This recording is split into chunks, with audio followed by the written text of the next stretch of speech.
मुद्दा दिखाया, आत्मविश्वास दिखाया, इसी तरह से सभी को भी दूसरा को पार्टी देनी चाहिए थी, भले वो देश में सर्विस करते हैं। या सर या आस्था आस्था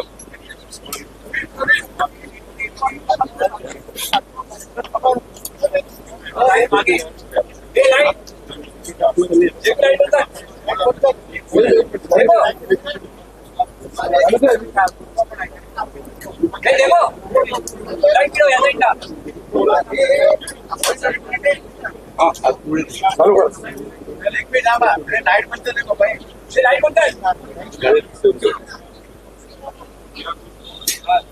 चला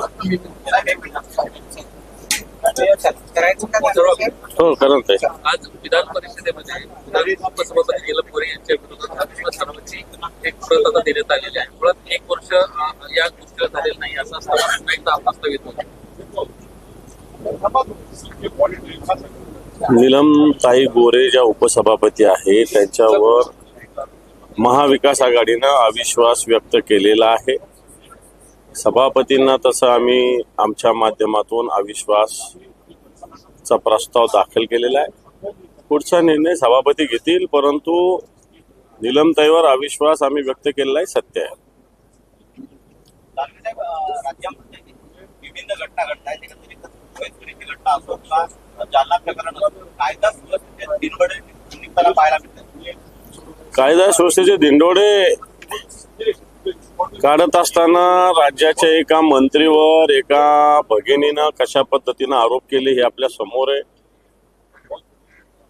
काल त्या मंत्र्यांनी मी आपल्या माध्यमातून बघितलं की मी हक्कभंग दाखल करेल आहे आणि या भगिनी मला असं वाटतं फार याच्यावर नाव घेणं सगळ्यांसमक्ष हे अयोग्य आहे.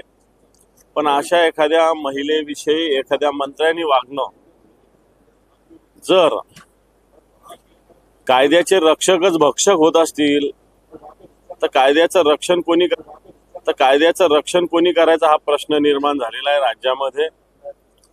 आणि त्याच्यामुळे महायुतीचं सरकार असेल, राज्याचे मंत्री असतील, मुख्यमंत्री असतील, उपमुख्यमंत्री असतील, हेच अशाला प्रोत्साहन देतात की काय अशा प्रकारची स्थिती आहे. गोरे यांनी आमदार रोहित पवार आणि त्याचबरोबर काही माध्यमांवर या संदर्भामध्ये हक्कभंग आणण्याचा प्रस्तावही दिलेला आहे, म्हणजे नोटीस बजावली. हे पहा, माझ्याकडे त्याचं पत्र आहे, त्या भगिनीचं स्वतः लिहिलेलं आहे, स्वतःच्या सहीचं पत्र आहे आणि ते फार काही जुनं नाही. त्यांचं म्हणणं होतं जुनं प्रकरण आहे, परंतु आत्ताचं फेब्रुवारी महिन्यातलं पत्र त्या भगिनीने राज्यपालांना दिलेलं आहे. माझ्याकडे ते पत्र उपलब्ध आहे. त्यामुळं गोरे हा फुकटचा आव आणत असतील, परंतु गोरे याच्यामध्ये 100% दोषी निघतील आणि मला असं वाटतं सभागृहात वेगवेगळ्या आयुधाच्या मार्फत याविषयी सरकारला जाब आम्ही निश्चित विचारू.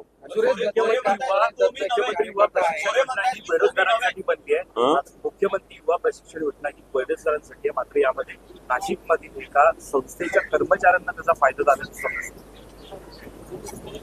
खरं तर हे सगळ्या गोष्टी राज्य कशा पद्धतीनं चालू आहे, घोषणा मोठ्या होतात, लाडकी बहीण लाडका भाऊ, पण प्रत्यक्षात नाशिकच्या एका प्रथित यश संस्थेच्या कर्मचाऱ्यांना लाडका भाऊ योजनेचा फायदा मोठ्या प्रमाणावर पोहोचवला गेला आहे.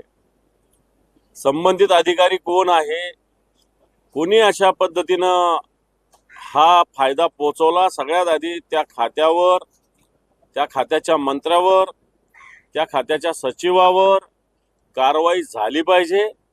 जर तुम्ही नुसती संख्या दाखवत असाल आणि ज्याला गरज आहे त्याला लाडका भाऊ योजनेचा फायदा मिळत नसेल तर मला असं वाटतं ही योजना कोणासाठी होती आणि सरकारचं याच्यावर कशा पद्धतीनं निगराणी होती हा प्रश्न आहे. 10 कोटी रुपये खर्च करून एक सेंटर उभारलं जाणार आहे. मीडियावर वॉच करण्यासाठी राज्य सरकार 10 कोटी रुपये खर्च करणार आहे. यासाठी कुठल्या बातम्या येतात, कशा बातम्या येतात, या सगळ्यांवर वॉच ठेवला जाणार.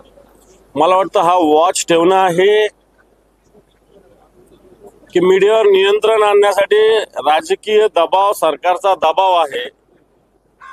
मीडिया हा लोकशाहीचा चौथा स्तंभ असं आपण म्हणतो, नव्हे आहेच. तिच्यावर निगराणी ठेवण्याची आवश्यकता सरकारला का वाटते हा माझा प्रश्न आहे.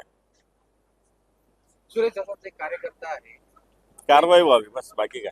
सर कारवाई झाली पाहिजे का त्याच्यावर? भैयाजी जोशी यांचं एक वक्तव्य जे आहे ते आज प्रसार माध्यमांवर फिरत आहे. ते असं म्हणाले आहे की प्रत्येकानं मराठी शिकण्याची गरज नाही, घाटकोपरची भाषा गुजराती आहे, तर तिथे लोकांनी गुजराती बोललं तरी चालेल. मी असं ऐकलं की त्यांनी असं म्हटलं की मुंबईची भाषा मराठी नाही असंही त्यांनी म्हटलेलं आहे आणि घाटकोपरची भाषा गुजराती आहे. मग तर या महाराष्ट्राची भाषा मराठी आहे, मग ते घाटकोपर असेल नाही तर कुर्ला असेल नाही तर महाराष्ट्रातला अन्य कोणताही भाग असेल, या महाराष्ट्राची भाषा मराठी आहे.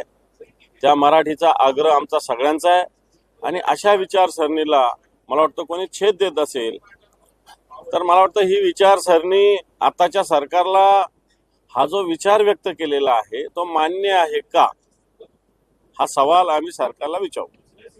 थँक्यू.